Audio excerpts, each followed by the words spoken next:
கடலூர் அருகே கட்டாய திருமணத்தால் கணவருக்கு விஷம் வைத்து கொலை செய்ய முயன்றதாக கூறப்பட்ட வழக்கில் திடுக்கிடும் திருப்பம் ஏற்பட்டுள்ளது.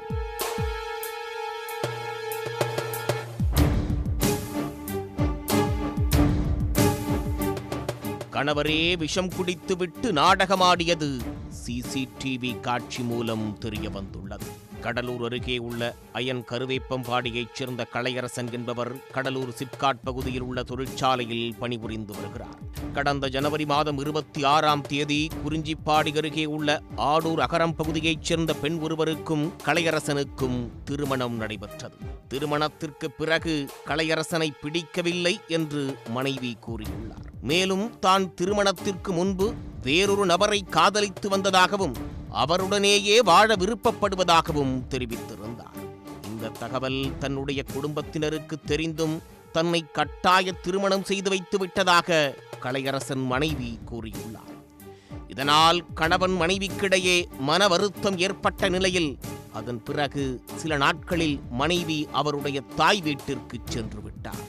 கடந்த பிப்ரவரி மாதம் 20ஆம் தேதி கலையரசன் தன்னுடைய மனைவி விஷம் கொடுத்து விட்டதாக கூறி புதுச்சேரி ஜிப்மர் மருத்துவமனையில் அனுமதிக்கப்பட்டு அங்கு அவருக்கு தீவிர சிகிச்சை அளிக்கப்பட்டு வந்தது. அப்போது கலையரசன் ஒரு வீடியோவை வெளியிட்டார்.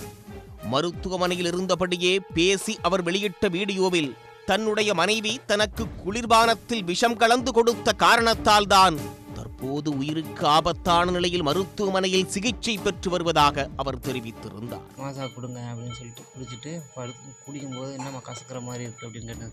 அது ஒன்றும் இல்லை குடிச்சிருங்க அப்படின்னு சொல்லி குடிக்க வச்சுட்டு அவங்க போய் படுத்துட்டாங்க சார். நானும் படுத்துட்டேன்.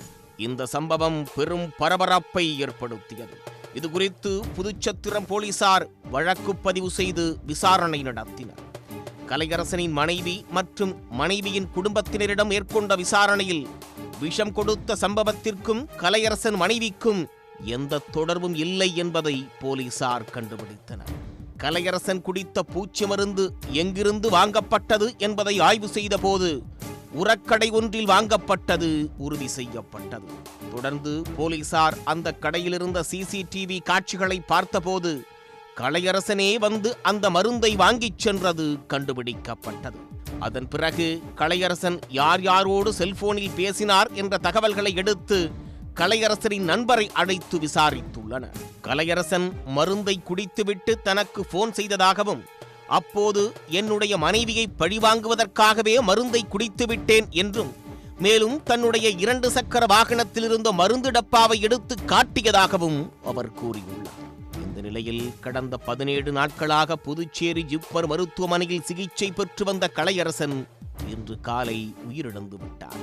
தன்னுடைய மனைவியை பழிவாங்கவே கலையரசன் விபரீதத்தில் ஈடுபட்டிருப்பது தெரிய வந்துள்ளது. கடந்த 17 தினங்களுக்கு மேலாக பெரும் பரபரப்பை ஏற்படுத்திய இந்த சம்பவத்தில் விஷம் குடித்த கலையரசன் உயிரிழந்து விட்டதால் அவரது குடும்பத்தினர் சோகத்தில் ஆழ்ந்தனர். உடனுக்குடன் செய்திகளை தெரிந்து கொள்ள சன் நியூஸ் பெல் ஐகானை கிளிக் பண்ணுங்க.